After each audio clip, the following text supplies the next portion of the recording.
Assalamualaikum warahmatullahi wabarakatuh. Bismillahirrahmanirrahim.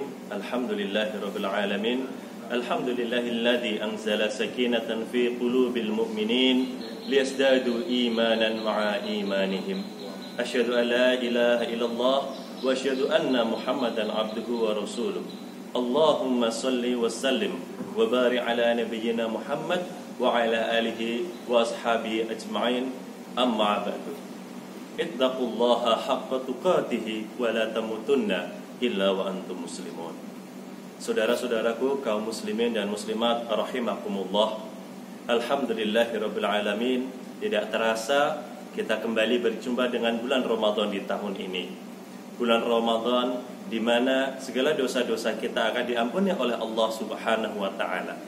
Bulan di mana iman kita akan dilatih, ketakwaan kita akan dilatih sehingga kita bisa menjadi pribadi yang jauh lebih baik daripada sebelumnya.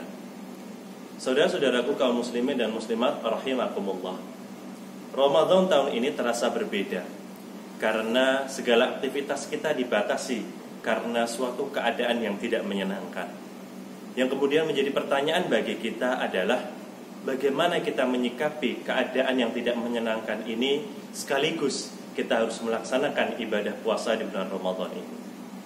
Mari kita berkaca pada salah satu kisah Rasulullah Muhammad sallallahu alaihi wasallam dengan seorang pengemis Yahudi yang buta matanya. Dikatakan pada suatu hari Rasulullah menjumpai seorang pengemis buta. Yang pengemis buta ini beragama Yahudi.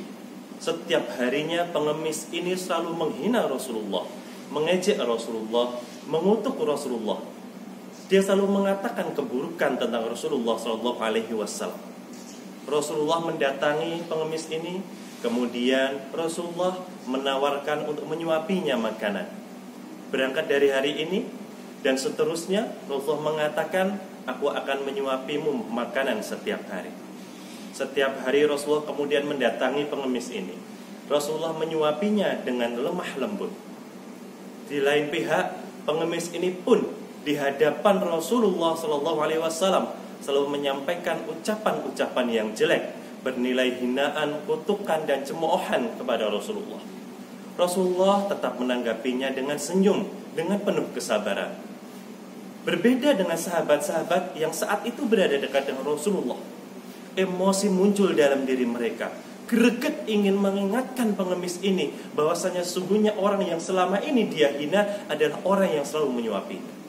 Tapi Rasulullah memberikan tanda agar sahabat-sahabatnya tetap diam, tetap bersabar. Hingga tibalah saatnya Rasulullah sallallahu alaihi wasallam wafat, kembali kepada Allah Subhanahu wa taala. Hingga akhirnya Abu Bakarlah yang mewarisi kebijaksanaan Rasulullah untuk membantu menyuapi pengemis ini setiap harinya. Pengemis ini kemudian heran. Kok rasanya berbeda orang yang menyuapiku, tidak selemah lembut biasanya. Kemudian pengemis ini berkata, apakah kau bukan orang yang biasanya? Kemudian Abu Bakar menjawab, betul, aku bukan orang yang biasa menyuapimu. Di mana orang yang biasa menyuapiku? Tanya pengemis buta tersebut. Abu Bakar akhirnya memberikan jawaban, sesungguhnya orang yang biasa menyuapimu dengan lemah lembut sekarang telah kembali kepada Allah Subhanahu wa taala. Dan tahukah kamu siapa dia? Dia adalah Rasulullah sallallahu alaihi wasallam. Orang yang selalu engkau hina, orang yang selalu engkau cemooh, orang yang selalu engkau jelek-jelekan. Dialah orang yang setiap hari menyuapimu dengan lemah lembut di hadapanmu. Seketika pengemis ini menangis, menyesal bahwa ternyata sikap buruknya selama ini dibalas dengan sebuah sikap yang bijaksana, sikap yang penuh dengan kesabaran, yaitu sikap yang diberikan oleh Rasulullah Muhammad SAW.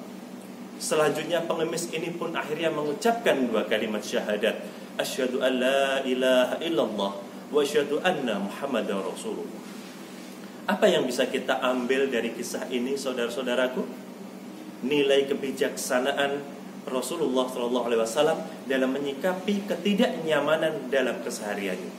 Coba kita bayangkan, jika kita yang berada pada posisi Rasulullah, sudah bisa dipastikan pasti kita akan marah, mungkin muncul keinginan untuk memukul pengemis itu.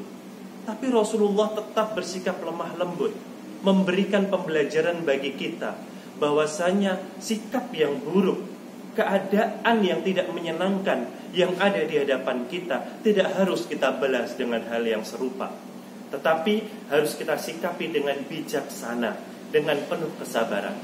Nilai inilah yang harus kita pahami di dalam kita menjalankan ibadah puasa Ramadan di tengah keterbatasan akibat masih tingginya kasus pandemi corona atau COVID-19 ini. Maka mari kita tanya diri kita, cintakah kita pada Rasulullah? Sayangkah kita pada Rasulullah? Kalau jawabannya kita cinta Rasulullah, kita sayang Rasulullah, mari kita sikapi keadaan yang tidak menyenangkan ini dengan penuh kebijaksanaan, dengan penuh kesabaran. Pun kita tambah dengan selalu bersikap husnudzon kepada Allah Subhanahu wa taala. Kenapa? Dalam hadis qudsi Allah telah mengingatkan kepada kita, Ana 'inda dhanni 'abdi bi. Aku Allah bersikap sebagaimana hamba-hambaku berprasangka kepadaku. Maka mari kita bangun prasangka baik, kita bangun sikap husnudzon kepada Allah Subhanahu wa taala. Semoga bulan Ramadan ini bisa kita jalani dengan semaksimal mungkin walaupun kita dalam keadaan yang terbatas, sehingga kita dicatat oleh Allah Subhanahu wa taala sebagai golongan orang-orang yang bertakwa, sebagaimana memang tujuan dari puasa Ramadan ini adalah la'allakum tattaqun, agar kita menjadi manusia yang bertakwa. Marilah betul-betul kita niatkan puasa Ramadan tahun ini dengan semaksimal mungkin, jauh dari prasangka-prasangka buruk, serta kita selalu berhusnudzon kepada Allah Subhanahu wa taala. Demikian yang bisa saya sampaikan, kurang lebihnya mohon maaf. Akhirul kalam, billahi taufiq wal hidayah. Wassalamualaikum warahmatullahi wabarakatuh.